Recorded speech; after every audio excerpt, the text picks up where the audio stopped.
Hey there, Saguto golfers. Tom Saguto here at the Tradition Club in beautiful Myrtle Beach, South Carolina. And did you know that there is a best way to swing the golf club? You know the whole idea of swing your swing? Remember you seen those commercials when people would say, oh, just swing your swing. Swing your swing is the worst possible golf swing advice you could ever get. You know why? Because your swing changes. And there is a right and wrong in golf.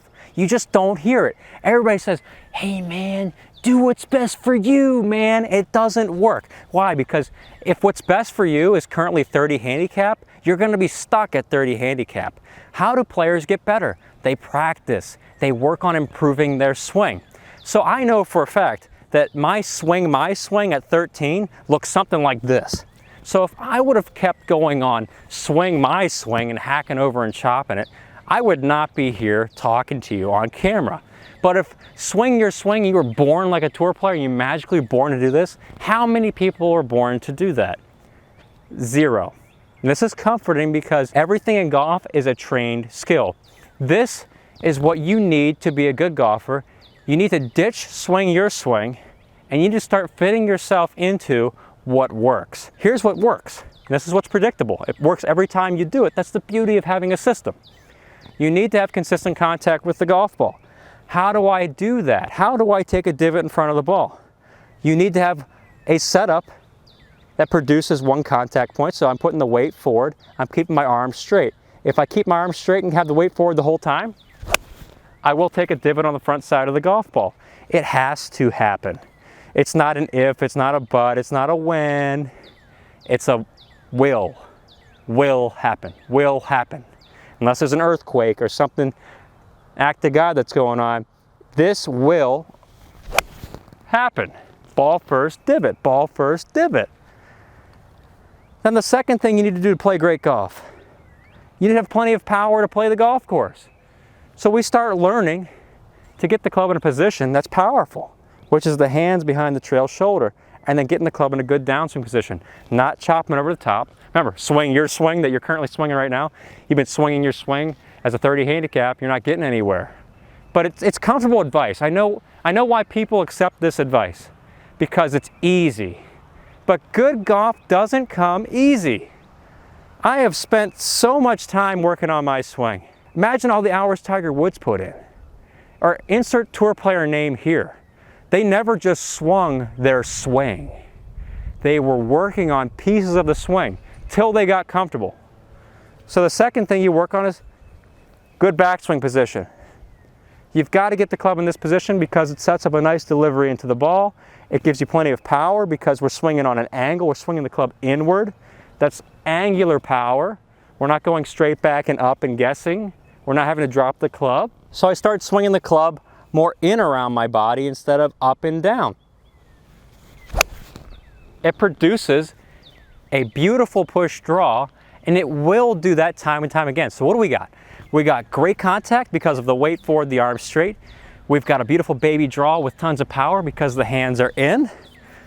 And then from there you learn how to control the club face. So you're controlling where the ball goes by determining where this club face points at impact.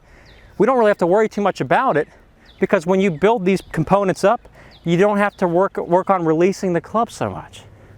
You don't have to use your hands. Everything's built in the setup here. I start with the club face pointed at the target. I get to the top, I haven't changed my hands or rotated anything, so the club face is the same.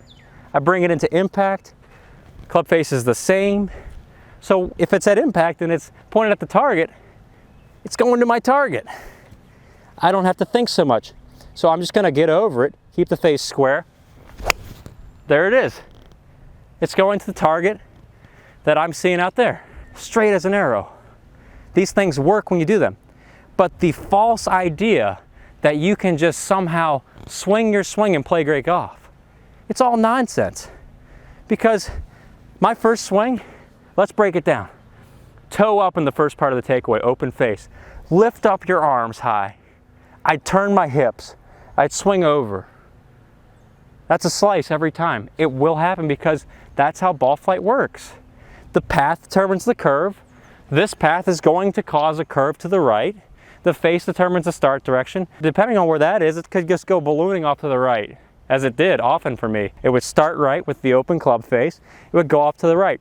And if I kept swinging my swing and doing that, well, I'd still be there, believing that, yeah, I got a golf swing that works, lying to myself and lying awake at bed at night, just wondering why I'm putting myself through that torture.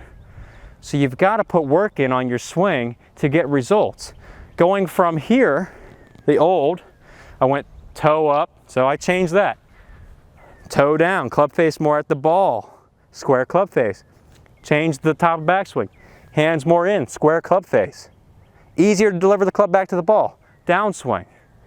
Then impact, square. I worked on these pieces over time. Why did Ben Hogan say the secret's in the dirt? Because he legitimately dug it out of the ground. Everybody's got their unique swing, but there are things you must do for good contact to happen, for power to happen. Even if you've got a really unique swing like Jim Furyk, he still has to do things to hit the ball well. Even though he goes out here and he loops around, he gets it in the downswing where he needs to be. You need to be there. If you're not there, you're missing out. Build the swing that works, and it will be your swing. Build off of principles that work every time. It's a system for golf. It's not just guessing. I'm not taking pieces that I like. I'm not saying, well, I like Adam Scott's takeaway, and I like John Rahm's top of backswing, and I'm gonna build a swing that kind of fits that mold. No, that's going the wrong direction. You do not build a swing based on other people's swings. You build a swing based on the things that work. And what you produce is your swing within those parameters. You'll never play good golf swinging like this, swinging your swing. You'll play good golf building your swing within those parameters. I'm a little amped up because I see this stuff all the time. I'll see people in the comments section and they'll say, I just teach people and they close their eyes and they swing and then they make the beautiful swing. I'm thinking, what are you smoking? None of that exists. Reality exists.